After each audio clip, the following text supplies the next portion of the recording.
Քրիստոս ծնավ եւ հայտնեցավ։ Քրիստոս ծնավ եւ հայտնեցավ։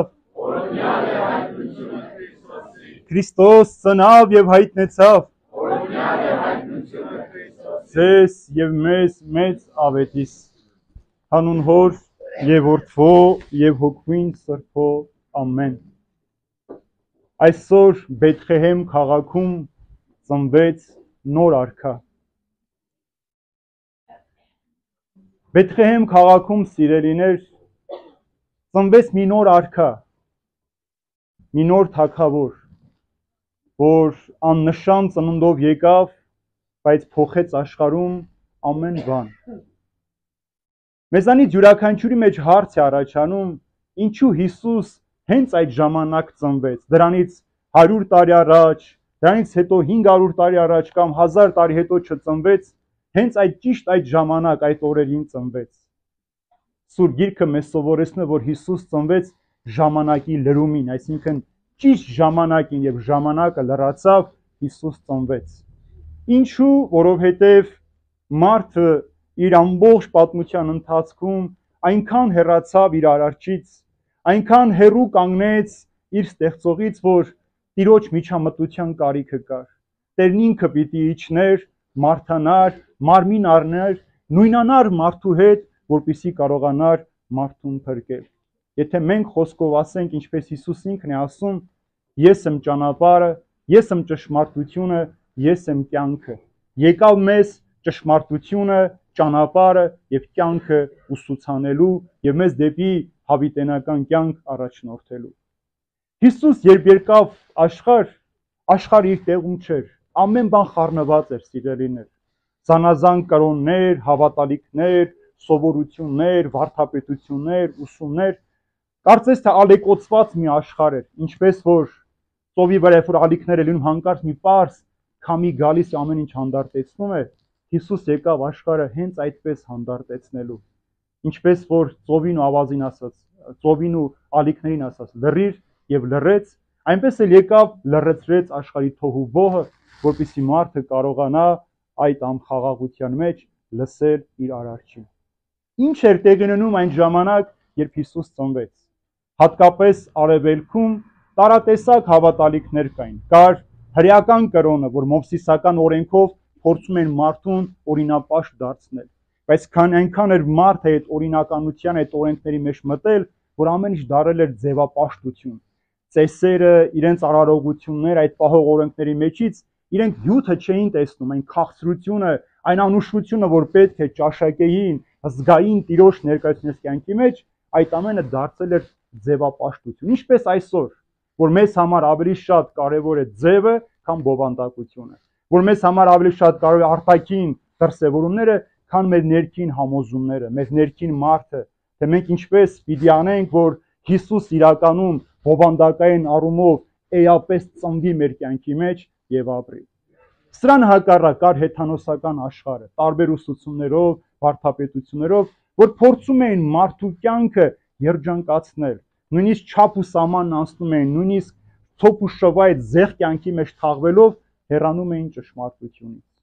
Կային փիլիսոփայական, իմաստասիրական աշխարհը, որ փորձում էին մարդուն բարոյական հողի վրա պատկերացում տալ, թե ով է արարիչը, ինչպիսին է եւ մարդուն երջանկության բերել։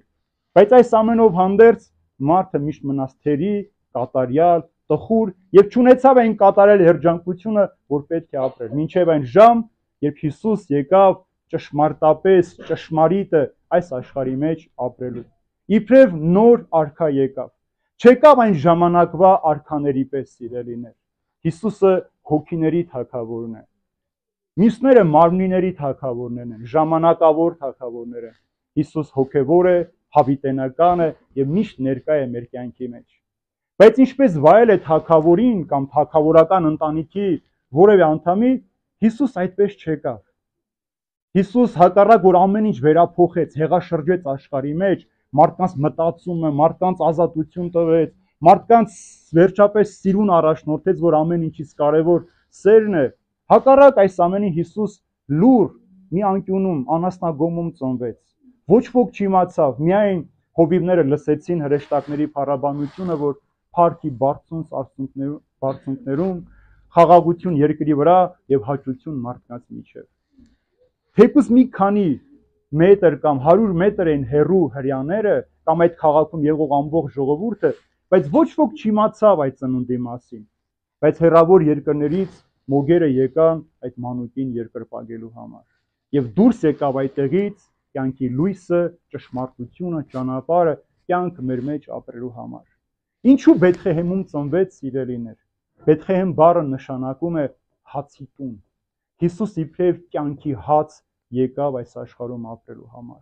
Եվ մեզ պատվիրում է ասելով, եթե մեկ անգամ ճաշակեք այս հացից, ես ձեր մեջ պիտի բնակվեմ, դուք էլ իմ մեջ պիտի բնակվի։ Եվ ես ձեզ հետ պիտի լինեմ ձեր ամբողջ կյանքի ընթացքում, մինչև աշխարհի վախճանը։ Ուրեմն կյանքի հացը եկավ մեզ նորից կյանք տալու համար։ Մենք ամեն օր ուտում ենք, շատ կամ քիչ, լավ ու վատ ուտելու, ամեն ինչ ուտում ենք, բոլորն էլ կշտանում են այս աշխարհի մեջ, բայց չեն հագենում, եւ դրանից մարդկանց խաղաղությունը, ներքին ներդաշնակությունը, Աստծո հետ ունեցած երջանկությունը այդ ուտելիքից չի վերականգնվում, մինչև որ դու ճշմարիտ կերակուրը չհամտեսես ու չհասկանաս, թե ինչի համար Հիսուս եկավ։ Հիսուս եկավ փրկելու մեզ համար։ Եվ ինչպես որ այն ժամանակ Հիսուսին չհասկացան, սպանեցին, այսօր էլ մարդը Հիսուսին չի հասկանում։ Հрьяաների համար Մեսիան, որ պիտի գար, քաղաքական գործիչ պիտի լիներ, պիտի գար, իրենց երկրի սահմաններն ընդարձակեր, ռոմեական լծից պիտի ազատագրեր եւ իրենք էլ երջանիկ պիտի ապրեն։ Մենք էլ ենք այսօր այդպես մտածում։ Անհավատ մարդիկ մեղադրում են մեզ ասելով, որ բա ուր է ձեր Քրիստոսը, ինչի չի պաշտպանում մեր սահմանները, մեր տները, մեր կյանքերը։ Հիսուսը հոգու թագավորն է։ Այդ ամենը ձեզ տրված է, մեզ տրված է, ինքներս դա պիտի անենք։ Մենք պիտի խնամենք, մենք պիտի պահենք այդ ամենը, այդ պարգևը ինքն է մեզ տվել, բայց ինքը մեր փոխարեն ոչինչ չպիտի անի։ Մեր բաժին աշխատանքը ինքներս պիտի կատարենք, որ Տերը օրհնի։ Մյուսները կարծեցին, թե Հիսուսը եկավ վերջ, իրենք այլևս ոչ մի բանի կարիք չեն ունենալու, շատ փող կունենան, հարուստ տներ կունենան, մեքենաներ կվարեն, երբ որ տեսան Հիսուս դրա մասին էլ չի խոսում, նրանք էլ ատեցին Հիսուսին։ Եվ մենք շատ քիչ մարդիկ 12 առաքյալները, մի խումբ կանայք եւ 72 աշակերտներ, որ հետևեցին Հիսուսին, հավատացին, որ եկել է կյանքը, ճշմարտությունը, ճանապարհը։ Որն է ճանապարհը մեր կյանքի մեջ այսօր, սիրելիներ։ Աշխարհը այսօր մեզ բազում ճանապարհներ է առաջարկում, բազում ու բազմազան, տարատեսակ, գեղեցիկ, լայն, մեծ, բայց վերջում կործանում է այնտեղ։ Այս առաջարկող ճանապարհներ առանց Հիսուս Քրիստոսի դու չես կարող անցնել, ինչպես որ դրախտ չես կարող մտնել առանց Հիսուս Քրիստոսի, այնպես էլ ճանապարհ չես կարող անցնել առանց Հիսուս Քրիստոսի։ Եթե քո առաջնորդողը Հիսուսը չէ, քո կյանքի փարոս արեգակը Հիսուսը չէ, դու տարբեր ճանապարհներին պիտի մոլորվես, պիտի սայթակես, պիտի ընկնես, թիկունքիցդ պիտի հարվածեն, բայց հավատացեք, որ այդ ամենի հետ մեկտեղ Հիսուս իր թիկունքի վրա է վերցնում այդ բոլոր ցավերը, հարվածները, որպեսզի մենք կարողանանք ճշմարտությունը գտնել այդ ճանապարհի մեջ։ Ինչ է ճշմարտությունը։ Հիշում եք, երբ որ Հերովդեսը Հիսուսին հարցրեց, ինչ է ճշմարտությունը։ Ամեն մարդ իր ճշմարտությունն ունի։ Ամեն մարդ իր պատկերացումները, սկզբունքներ ունի այս աշխարհի մեջ, բայց այլ է Աստծո առաջարկած ճշմարտությունը։ Դա առաքինությունն է, սրբությունն է եւ ամենակարևորը սերն է այս աշխարհում յուրաքանչյուր մարդու հանդեպ։ Եթե չկա այս սերը, այս առաքինությունը, դու չես կարող ճշմարտությունը ճանաչել եւ գիտակցել։ Ամեն օր պիտի ինքդ քեզ խաբես։ Ինչքան ենք մենք ամեն օր խաբվում, ինչքան մարդկանց ենք վստահում, ինչքան մարդկանց ենք անկեղծանում, ինչքան մարդկանց ենք ուզում օգնել, բայց հանկարծ մենք հարվածներ ենք ստանում, որովհետեւ մենք մեր մարդկային տկարությունով ենք չափում, որովհետեւ ամեն ինչի մեջ որոշակի ակնկալիք ունենք։ Ես քեզ համար, դու ինձ համար։ Սա է մեր մարդկային սկզբունքը։ Իսկ Աստված տալիս է առանց որևէ բան սпасելու։ Տվեց մեզ հոգու ազատագրություն, տվեց մեզ բանտարկությունից ազատում, տվեց մեզ տրկությունից, գերությունից ազատում, բայց մարդը նորից ձգտում է բանտին, գերությանը եւ ստրկությանը։ Եթե այսօր մարդկանց հարցնես, բոլորը կասեն մենք ազատ ենք, ինչ ուզենք կանենք, բայց այդ ազատության մեջ իրենք ստրկամիտ են, որովհետեւ որոշակի ինչ որ գաղափարների հավատալով ստրկացած ծառայում են այդ գաղափարներին, բայց ոչ երբեք ճշմարտ եւ հավատում են այդ գաղափարները, որ դրանք են ճշմարտությունը։ Իսկ Աստծո վերած ճշմարտությունը մարդուն կյանք է պարգևում։ Կյանք, որ ոչ ոք մեզանից չի կարող խլել, կյանք, որ Աստծուն է պատկանում։ Այս աշխարհի մեջ Հիսուս ասում է.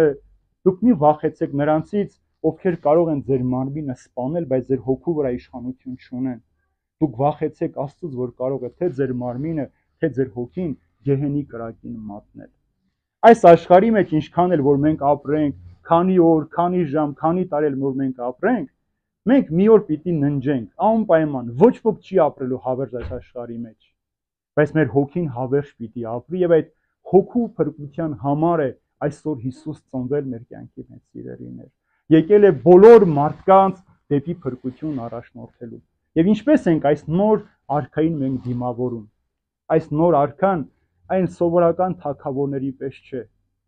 Մնացած թագավորները նստում են գահերին, բազնում են եւ սպասում են, որ մարդիկ իրենց ծառայեն։ Հռոմեական կայսրության մեջ նույնիսկ թագավորներին աստվածացնում ու պաշտում էին։ Բայց այս թագավորը ոչ գահ ունեցավ, ոչ թագ ունեցավ, ոչ շքեղ ապարանք ունեցավ, իր թագը, իր պարծանքը, իր ժողովուրդն են, այն մարդիկ են, ում մեջ ինքը որ ապրում էր։ Եվ ասում են մարդու որդուն անգամ գլուխը դնելու տեղ չունի։ Գլուխը դնելու համար մի բարձ չուներ Հիսուս այս աշխարհի մեջ, բայց այդ բարձը մեր յուրաքանչյուրի սիրտն է։ Այդ ապարանքը մեր յուրաքանչյուրի տունն է։ Եվ այդ ապարանքը վերջապես բնակեցնողը, բնակվողը Հիսուս Քրիստոս ինքն է։ Եթե չի ապրում մեր մեջ, մենք պարզապես նույն հրեական, հեթանոսական, փիլիսոփայական, ազգային նկրտումներով լցված մարդիկ ենք այս աշխարհի մեջ, բայց ոչ ճշմարտության ճանապարհով դեպի իրական կյանքը հասնելու։ Եվ այսօր կյանքը եկավ մեր մեջ։ Եվ ինչպես Մովսես Խորենացին է Շարականի մեջ ասում, ամբավելին երկնքև երկրի եկավ ու Մսուրի մեջ բնակվեց, որ ամբողջ տիեզերքը իր ափի մեջ է, ինքը եկավ Մսուրի մեջ բնակվելու, մեկ նպատակով՝ մարդուն նորից հեղափոխելու, մարդուն կյանքի մեջ հեղաշրջում կատարելու, որ մարդը փոխվի, իր վրայից դեն նետի հին մարդուն, այս իր հնացած էությամբ, եւ մարդուն հնարավորություն տա, որպեսզի լույսը ճաշակելով, լույսը տեսնելով գնա դեպի հավիտենական կյանք։ Այս կյանքի համար է Հիսուս ծնվել, սիրելիներ։ Ամեն մեկիս համար Հիսուս անհատապես ծնվել է։ Ոչ մեկի համար ինքը գաղտնիք չէ, ոչ մեկի համար ինքը թաքնված չէ։ Ինքը միշտ ձեռքերը բարձ ասում է եկեք ինձ մոտ։ Իր գիրկը միշտ բաց է յուրաքանչյուր մարդու համար։ Ինքը սպասում է յուրաքանչյուր մեկին սիրելու, գուրգուրելու, մխիթարելու եւ ամենակարևորը փրկության ճանապարհով առաջնորդելու։ Մի օր, սիրելիներ, հայրը իր փոքրիկ աղջնակի վրա բարկանում է, որովհետև ասում է իր ոսկեթել ժայնակները օգտագործել էր այդ բաների համար, փաթեթավորել էր, բայց առավոտյան այս ամեն ինչին աղջիկը բերում այդ փաթեթավորված արկը տալիս է հոր ասելով, որ հայրիկ ծնունդը շնորհավոր, հայրը ուրախ բացում է, տեսնում է, որ տուփ մեջը դատարկ,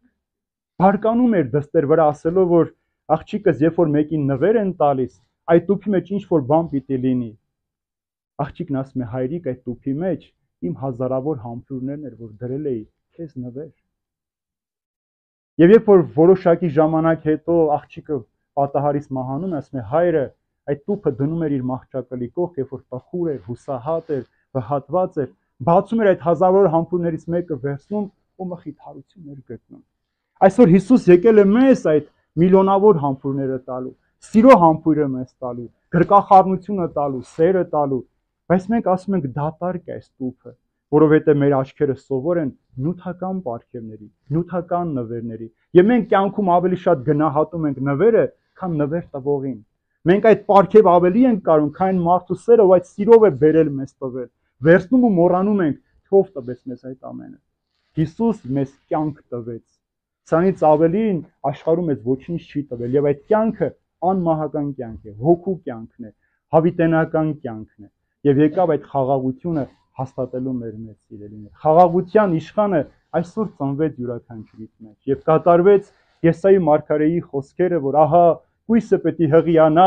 եւ մի որդի պիտի ծնի, անունը պիտի դնեն Էմանուել, որ նշանակում է Աստված մեզ հետ։ Ուրեմն այս պայից սկսած Աստված մեզ հետ է, մեր մեջ է բնակվում։ Մնում է որ մենք մեր ձեռքը դնենք Հիսուսի ձեռքի մեջ, որpեսզի երբ որ սայթակենք, երբ որ ընկնենք, այդ ձեռքը կարողանա մեզ բարձրացնել։ Այն ճանապարհը որ գնալու ենք, որ բարձունք է, շատ դժվար բարձրանալու բարձունք, որովհետև այդ Բարձունքի համար դու զոհողություններ պիտի անես, զիջումներ պիտի անես, քեզ պիտի նեղություններ տաս, բայց այդ ձեռքը քեզ անդադար վերև պիտի բարձրացնի։ Թույլ չպիտի տա, որ դու սայթաքես ու միայնակ մնաս։ Ինձ եւ ձեզ եւ բոլորիս շատերը կարող են լքել։ Մեր ծնողն էլ կարող է մեզ լքել, մեր զավակն էլ, մեր ընկերն էլ, կողակիցն էլ կարող է լքել, բայց Հիսուսի ձեռքը երբեք բաց չի թողնում։ Ինչքան էլ որ մենք իրեն հարված ենք, վիրավորենք, ցավեցնենք, ինքը չի կարող մեզ դավաճանել, որովհետև այդ սերը անգնահատելի, անհասկանալի եւ ճշմարիտ սեր է։ Մեր սերերի մեջ sense եղծիկ կա խառնված, մանրե կա խառնված, որ թույլ չի տալիս մինչև վերջ սիրես։ Սիրում ես մարդուն, բայց չես կարողանում ներել։ Սիրում ես մարդուն, բայց ցավ ես պատճառում։ Սիրում ես մարդուն, բայց հարվածում ես այդ մարդուն։ Ուրեմն կնշում այդ սիրո մեջ խառնվածք կա, կեղծ սեր կա։ Իսկ եթե կա ճշմարիտ սերը, մենք խաղաղ ենք, երջանիկ ենք, հավիտենական կյանքի կրողներն ենք եւ Հիսուսի հետ ամեն օր ծնվում ենք, ամեն օր վերափոխվում ենք, նոր մարդ ենք դառնում եւ նորովի ներկայանում ենք Հիսուսին, ասելով. Քրիստոս ծնավ եւ հայտնեցավ։ Քրիստոս ծնավ եւ հայտնեցավ։ Քրիստոս ծնավ եւ հայտնեցավ։ Ձեզ եւ մեզ մեծ ավետիս թող Տիրոջ շնորհը, սերը, խաղաղությունը եւ Հիսուս Քրիստոսի գրգռանքը ամենքիդ հետ լինի այժմ եւ հավիտյանս հավիտենից ամեն